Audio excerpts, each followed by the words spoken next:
नमस्कार, मैं गिरजेश राव अपने चैनल पढ़ो रिंकू में आपका एक बार स्वागत करता हूं। आज हम लोग वर्णमाला से संबंधित जो प्रश्न हैं, प्रश्नों की एक सीरीज लेकर आया हूं जो वर्णमाला से संबंधित है, जिसको हम लोगों ने पढ़ा गया है। कई बार होता है कि हम छोटे छोटे प्रश्नों पर ध्यान नहीं देते हैं। ये बहुत ही महत्वपूर्ण प्रश्नों की एक श्रृंखला होगी, जिसमें कि महत्वपूर्ण प्रश्नों को बताया जाएगा, जो कई बार कई परीक्षाओं में, रेलवे में, बीएड में, बैंक परीक्षा में, अन्य सभी परीक्षाओं में आए हुए हैं। तो ये इंपॉर्टेंट प्रश्नों की एक सीरीज होनी है। ध्यान से अगर आप देखेंगे तो जाहिर सी बात है कि आपका कई प्रश्नों का जो है उत्तर आपको मिल जाएगा।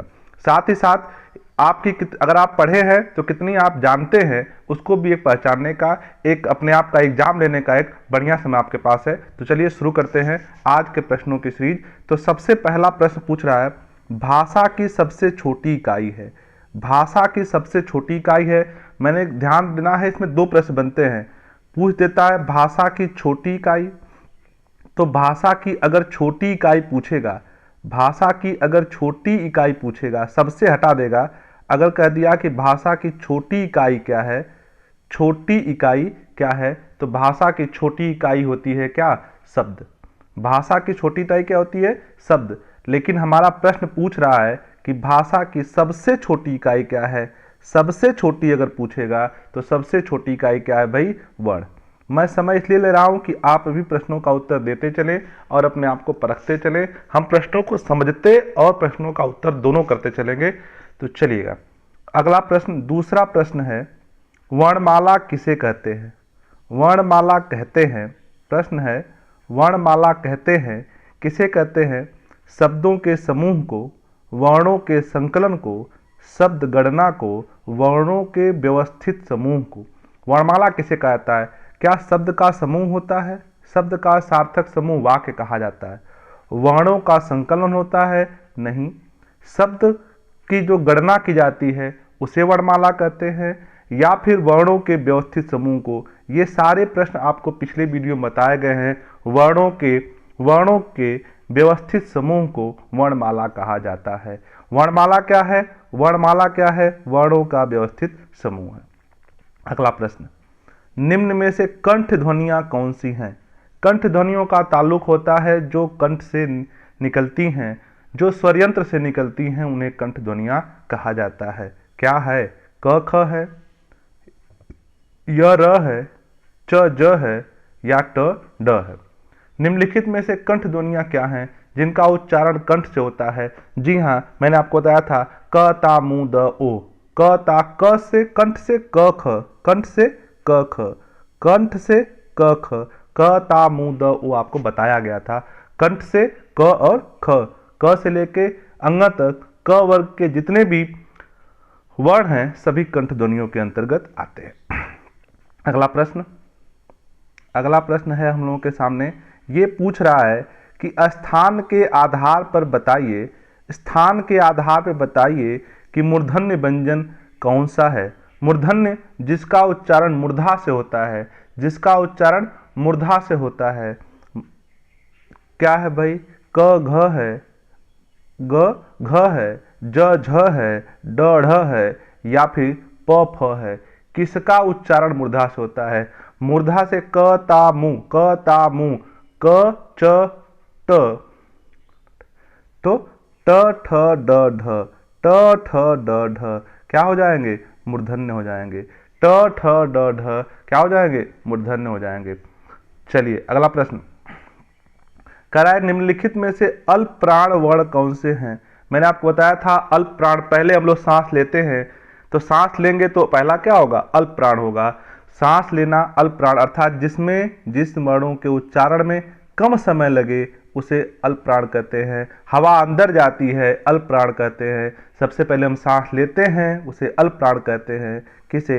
अ आ को, क ग को, थ ध को, या फ भ को। किसे कहते हैं? अल्प प्राण। अल्प प्राण 1 3 5 होता है, 1 3 5 होता है, तो क और ग क्या हो जाएगा? अल्प प्राण। 1 3 5, 1 3 5 अल्प प्राण होता है। चलिए अगला प्रश्न, अपने आप को देखते रहिए कितना आप जानते हैं और अगर पढ़े हैं तो कितना सही हो रहा है। अगला प्रश्न, निम्न में से नासिक के व्यंजन कौन सा है? नासिक का संबंध होता है नाक से उच्चारण होने वाला।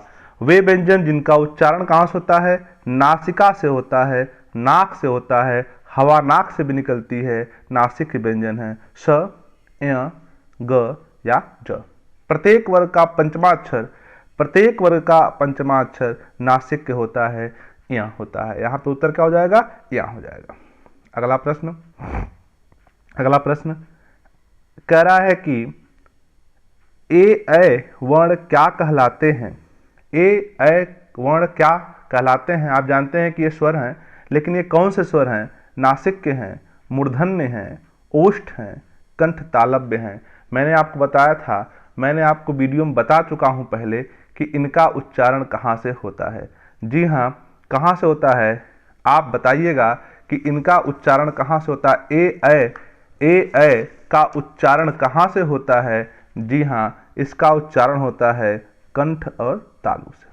कंठ तालु से इनका उच्चारण होता है। अगर आप न देखे हो तो पुराना वीडियो देख लीजिएगा, आपको मिल जाएगा। चलिए अगला प्रश्न, हिंदी वर्णमाला में अयोगवाह वर्ण कौन से होते हैं। ये सबको पता होना चाहिए। हिंदी वर्णमाला में 11 स्वर होते हैं, 2 अयोगवाह होते हैं। कौन कौन से होते हैं, अ आ, उ ऊ, इ ई, अंग अ। क्या होते हैं भाई, अंग अ, बिल्कुल सही है, अंग अ बिल्कुल सही है। आगे चलिए, निम्न में से किस शब्द में द्वित्व व्यंजन क्या होता है, जिसमें 2 व्यंजन होते हैं। द्वित्व व्यंजन जिसमें 2 व्यंजन होते हैं, द्वित्व व्यंजन जिसमें 2 व्यंजन होते हैं। तो पुनः, इलाहाबाद, दिल्ली या उत्साह, किसमें है द्वित्व व्यंजन। द्वित्व व्यंजन माने एक ही व्यंजन जब 2 बार होते हैं, आधा पूरा होते हैं, उसे द्वित्व व्यंजन कहते हैं। बिल्कुल दिल्ली सही है, दिल्ली हमारा सही आंसर हो जाएगा। द्वित्व व्यंजन दिल्ली में है। स स स ह, ध्यान दीजिएगा, स स स ह में कौन सा व्यंजन कहलाते हैं। ये कौन से व्यंजन हैं, प्रकंपी हैं, स्पर्श हैं, संघर्षी हैं या अस्पर्श संघर्षी हैं। क्या हो जाएगा, स्पर्श संघर्षी है।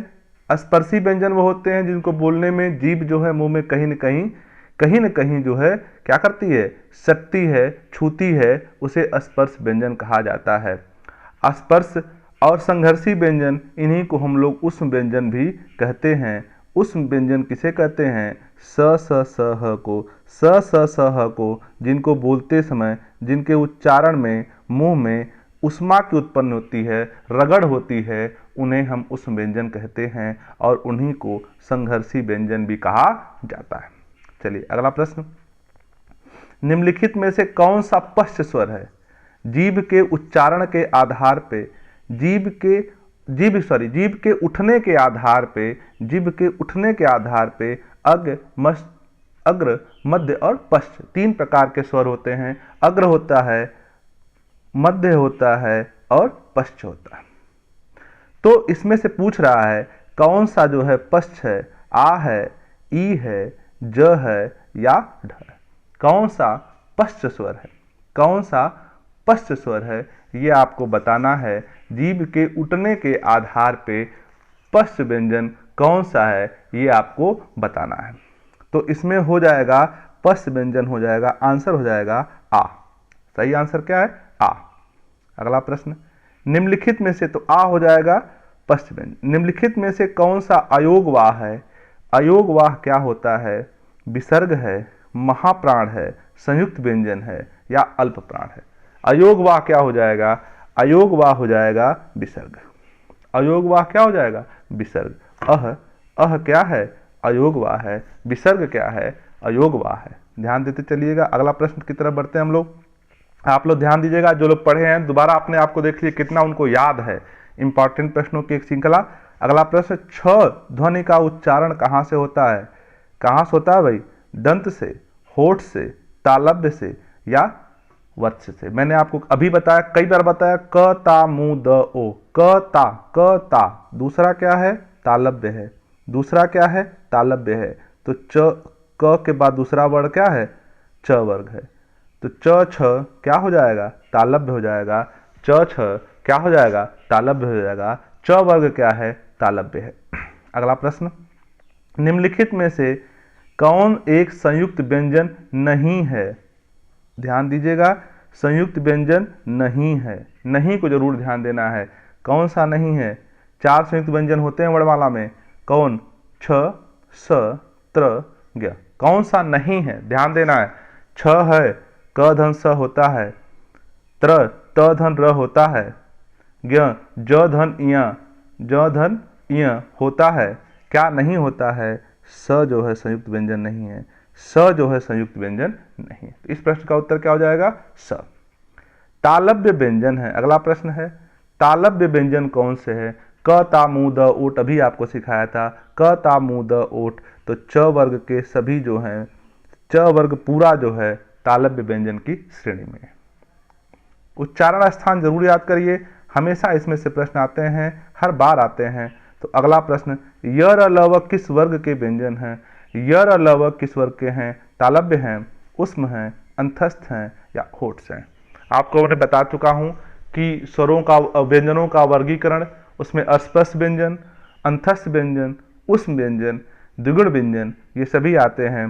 तो यर अलव किस में आएगा? क्या तालु से उच्चारण होता है? नहीं, तालु से उच्चारण च वर्ग का होता है। क्या उष्म व्यंजन है? नहीं, स स स ह होते हैं।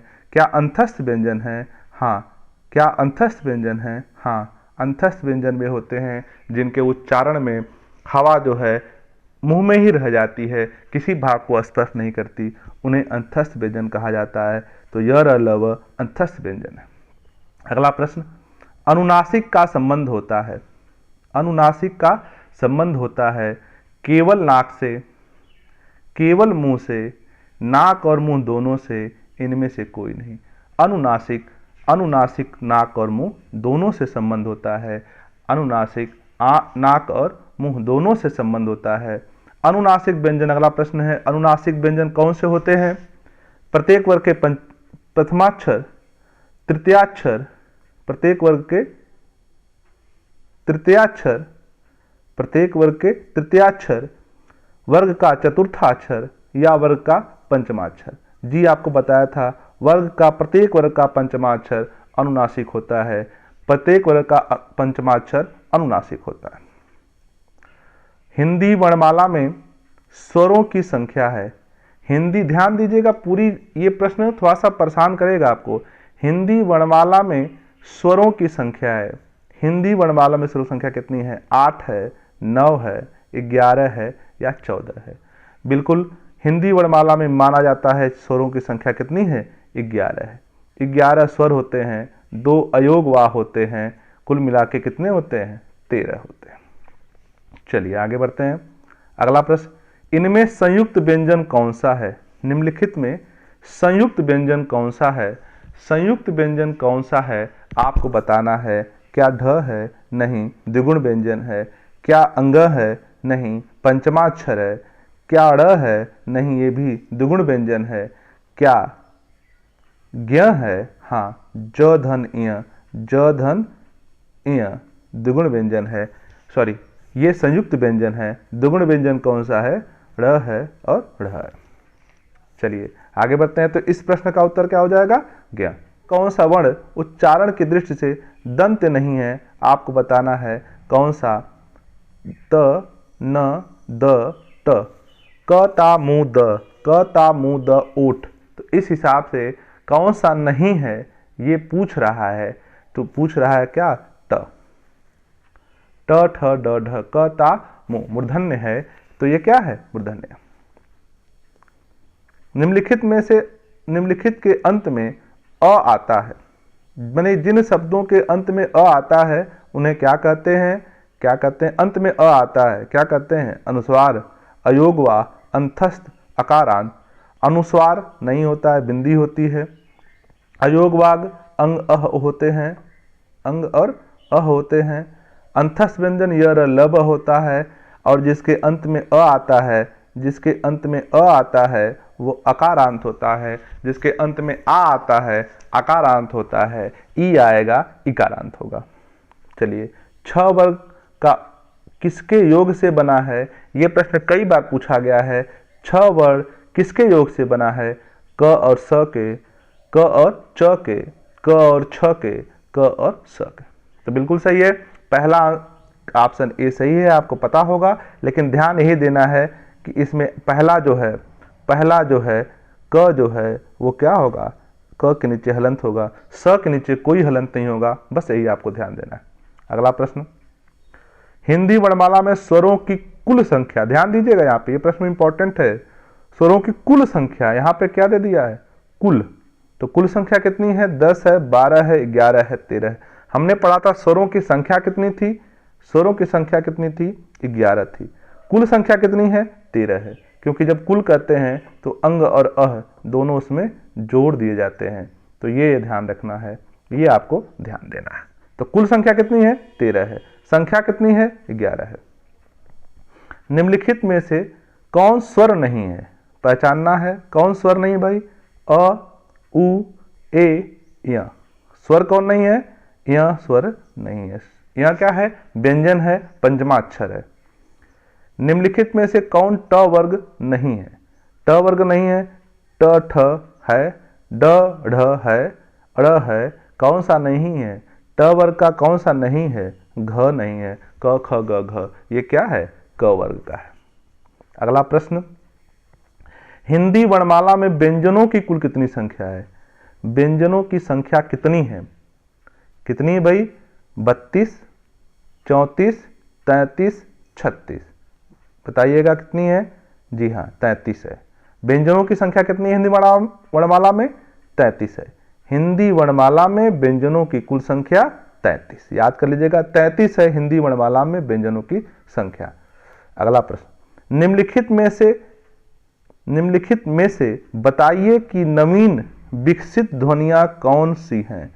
नवीन विकसित ध्वनियां का मतलब यह है कि वे ध्वनियां जो हिंदी में नहीं थी, किसी दूसरी भाषा से ली गई हैं या लाई गई हैं, ये आपको ध्यान देना है। जो नहीं थी वो ली गई हैं या लाई गई हैं, कौन, ख ग, उ उ, ऐ ओ या स स। तो उ था, हिंदी वर्णमाला में थी, स है, ए क्या लाया गया है, ये लाया गया है, ये लाया गया है, ख और ग। ख इसके नीचे नुक्ता लगा होता है, इसके नुक्ता बोलते हैं, ख और ग, ये दोनों लाया गया है, बिंदी है, नुक्ता है, ये दोनों लाया गया है, अरबी फारसी की ध्वनियां हैं, ये लाया गया है। चलिए आगे बढ़ते हैं। निम्नलिखित में से कौन सा घोष वर्ण है, सघोष बताया गया है, पिछली वीडियो में बताया है, अगर आपको जानना होगा तो पीछे प्लेलिस्ट में दिया हुआ है, आप वहां से देख सकते हैं। सघोष किसे कहते हैं, अघोष किसे कहते हैं। तो इनमें से कौन सा कह रहा है कि घोष वर्ण है, घोष वर्ण कौन सा है, ख है, च है, म है या ट है, कौन सा घोष है, तो घोष वर्ण क्या हो जाएगा, म। क्या होता है मैं बता देता हूं, अघोष क्या होते हैं, अघोष होता है 1 और 2, सघोष क्या होता है या घोष क्या होता है 3, 4, 5, ये ध्यान देना है। अघोष 1, 2 होता है, प्रत्येक वर्ग का पहला दूसरा अघोष होता है, और तीसरा चौथा पांचवा क्या होता है, सघोष होता है। एक बार फिर दोबारा हमने दोहरा दिया इस चीज को। कौन सा अमानक वर्ण है, अमानक वर्ण मतलब जिसका इस समय प्रयोग नहीं होता, ख का, ध का, ये फ है, पहले होता था, अब इसका प्रयोग नहीं होता, तो ये अमानक वर्ण हो जाएगा। अमानक वर्ण कौन सा, इसमें सी ऑप्शन सही है। पूछ रहा है क, ख, ज, फ ध्वनियां किसकी हैं, ये ध्वनियां किसकी हैं, कहां से ली गई हैं, यही हमने कहा था, ये नवीन विकसित ध्वनियां हैं हिंदी में, ये कहां से ली गई हैं, अरबी और फारसी से। अभी हमने आपको बताया था अरबी और फारसी से ली गई हैं। हिंदी में मूलतः वर्णों की संख्या कितनी है, कितनी वर्णों की संख्या है आपको बताना है, 50 है, 51 है, 52 है या 53 है। जी हाँ, आप सभी लोग जानते हैं हिंदी में वर्णों की संख्या कितनी है, 52 है। छ ध्वनि किसके अंतर्गत आती है, अगला प्रश्न है, छ किसके अंतर्गत आता है, मूल में या फिर घोष में या फिर संयुक्त वर्ण में या फिर तालव्य में। तो किसके अंतर्गत आता है, क्या ये मूल है, मूल स्वर क्या होता है, अ, ई, उ, ये क्या होते हैं, और री, ये 4 क्या होते हैं, मूल स्वर हैं। तो क्या इसमें है, नहीं है। घोष आपको पता है, घोष 3, 4, 5 प्रत्येक वर्ग का होता है, 3, 4 और 5 नहीं है, तो ये क्या है? संयुक्त व्यंजन। हिंदी शब्दकोश में अगला प्रश्न है, हिंदी शब्दकोश में छ का क्रम किसके वर्ण के बाद आता है? किस वर्ण के बाद आता है? किसका? छ का क्रम किसके बाद आता है? क के बाद, छ के बाद, त्र के बाद या ज्ञ के बाद? तो ध्यान दीजिएगा, छ का जो क्रम है वो हमेशा क के बाद आता है। क्यों आएगा? बहुत से लोग पूछेंगे। तो क और स मिलके बनता क्या है? छ। तो क के बाद ही वर्णमाला में क के बाद ही वर्णमाला में छ का स्थान आता है।